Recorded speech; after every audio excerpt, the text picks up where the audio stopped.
Hello guys, आप सभी का स्वागत है मेरे चैनल ट्रैक टू टारगेट में। जैसा कि आप लोग स्क्रीन पे देख रहे होंगे, एक बहुत इंपॉर्टेंट रूलिंग आई है सुप्रीम कोर्ट की तरफ से अबाउट सीईसी। सीईसी मतलब चीफ इलेक्शन कमिश्नर। तो ये जो पूरा टॉपिक है ये आपको जीएस पेपर 2 के हिसाब से भी बहुत इंपॉर्टेंट है।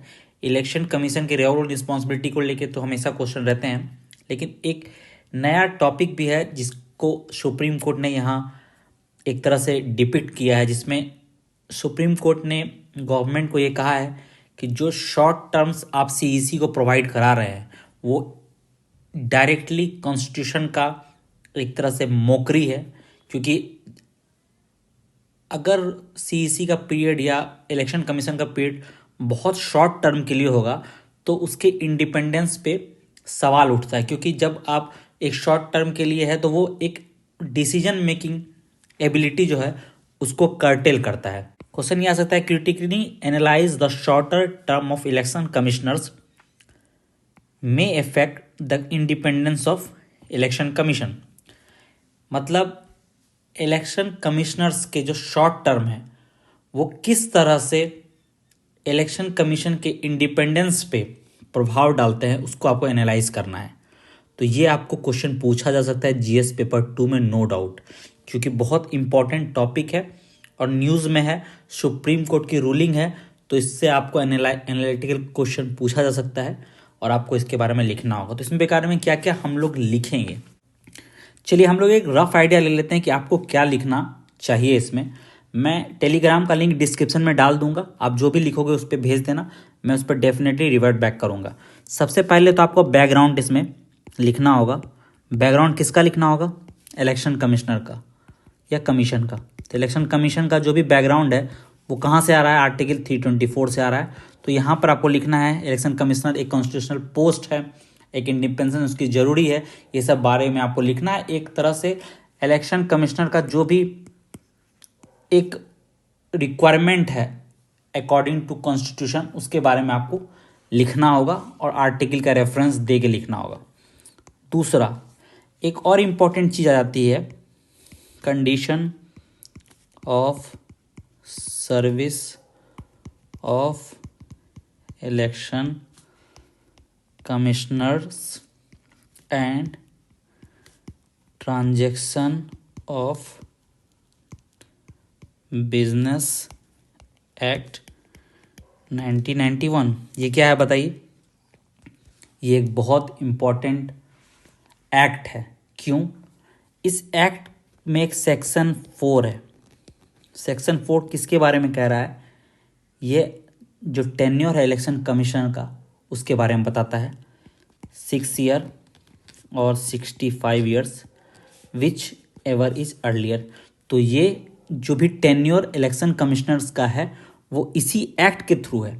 लेकिन इस एक्ट में कोई प्रोसीजर नहीं बताया गया है कि इलेक्शन कमिश्नर का चयन कैसे हम करेंगे, जिसके कारण गवर्नमेंट जो भी नॉमिनी देती है प्रेसिडेंट को, प्रेसिडेंट उसे अपॉइंट कर देते हैं एज ए इलेक्शन कमिश्नर या चीफ इलेक्शन कमिश्नर। सो यहाँ पर एक तरह से कॉन्स्टिट्यूशनल पोस्ट के अपॉइंटमेंट में गवर्नमेंट का एक तरह से डायरेक्ट इन्फ्लुएंस है, जो कि नहीं होना चाहिए, जिसको लेके भी सुप्रीम कोर्ट का रूलिंग है कि आपको ब्यूरोक्रेट्स को नहीं रखना है इसमें। क्योंकि एक ब्यूरोक्रेट्स एक तरह से गवर्नमेंट के यस मैन है, तो वो उनके खिलाफ कोई एक्शन नहीं ले पाएंगे। तीसरा पॉइंट क्या होगा? तीसरा, गवर्नमेंट के बारे में आपको लिखना है। गवर्नमेंट का क्या स्टैंस है इलेक्शन कमिश्नर्स को लेके या इलेक्शन कमीशन को लेके। ठीक है, कहाँ कहाँ ऐसा लग रहा है आपको कि इलेक्शन कमिश्नर के रूल को कर्टेल किया गया है या इलेक्शन कमिश्नर के जो भी प्रोसीजर हैं उस पर एक तरह से कह सकते हैं कि इनडायरेक्टली इन्फ्लुएंस है गवर्नमेंट का। चौथा, उसके बाद सुप्रीम कोर्ट के रूलिंग पर बात करेंगे। जब हम सुप्रीम कोर्ट के रूलिंग पर बात करेंगे तो जैसा कि मैंने जो आर्टिकल में दिखा रहा था आपको, उसमें भी बहुत से पॉइंट हैं, वहाँ से आपको पॉइंट लेना है और उसमें क्या क्या कहा गया है उसको भी आपको देखना चाहिए। इसमें बहुत अच्छे अच्छे पॉइंट बताए गए हैं, जैसा कि 1991 के बारे में मैंने कहा, जिस एक्ट के थ्रू टेन्योर डिफाइन किया गया, उस एक्ट में कोई प्रोसीजर नहीं डिफाइन किया गया। इसके अलावा इस में 1950 से लेकर 2004 तक जितने चीफ इलेक्शन कमिश्नर ने सबके टेन्योर का स्टडी किया है इस कॉन्स्टिट्यूशनल बेंच ने, और इसकी अध्यक्षता किसने की है? Justice KM. जोसेफ ने, जिसके अनुसार उन्हें लगा है कि जो भी शॉर्ट सर्विस दिया गया है चीफ इलेक्शन कमिश्नर को या इलेक्शन कमिश्नर को, वो इनडायरेक्टली जो है कॉन्स्टिट्यूशनल पोस्ट की मोकरी है। क्योंकि अगर आप किसी को टेन्योर ही 100 दिन दोगे या 160 दिन दोगे या 200 दिन दोगे तो एक स्ट्रॉन्ग डिसीजन लेने से वो हिचकिचाएगा। उसमें भी अगर एक अपॉइंटमेंट इनका खुद गवर्नमेंट कर रही है तो गवर्नमेंट के खिलाफ एक्शन लेने में ये थोड़े से तो हिचकिचाएंगे ज़रूर। तो इसके बारे में भी आपको लिखना होगा। यहाँ पर आपको लिखना होगा सुप्रीम कोर्ट का क्या रूलिंग है और क्या क्या चीज़ें ऐसी हो रही हैं जो नहीं होनी चाहिए सुप्रीम चीफ इलेक्शन कमिश्नर के रिस्पेक्ट में, उनके अपॉइंटमेंट के रिस्पेक्ट में।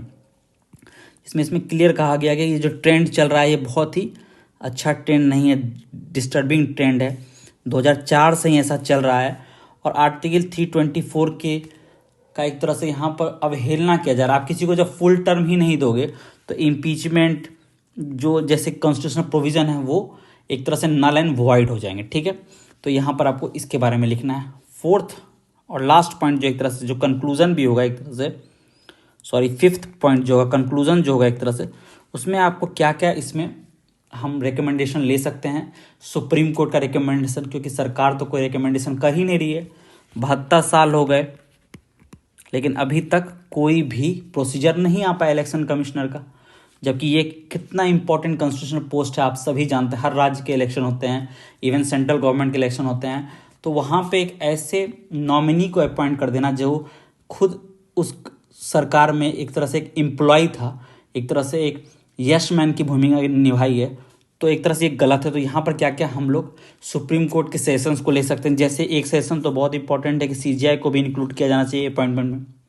दूसरा कि देखना चाहिए कि उनका टेन्योर कंप्लीट हो, जो भी हम अपॉइंटमेंट उनको 6 साल मिले या 65 जो भी मिले वो मिलना चाहिए।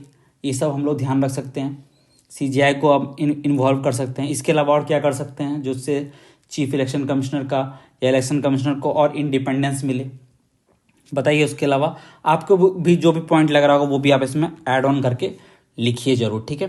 तो ये बहुत अच्छा क्वेश्चन है और ये बहुत अच्छा टॉपिक भी एक तरह से कह सकते हो, इसलिए आप इसमें अपने हिसाब से लिखिए। Role and responsibility of election commission को भी आपको इसमें अच्छे से लिखना होगा।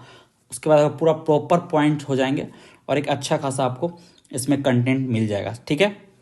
इसके साथ ही मैं वीडियो को समाप्त करता हूँ। अगर आप लिखिएगा तो ज़रूर मेरे को टेलीग्राम कीजिएगा। Thank you so much, thank you.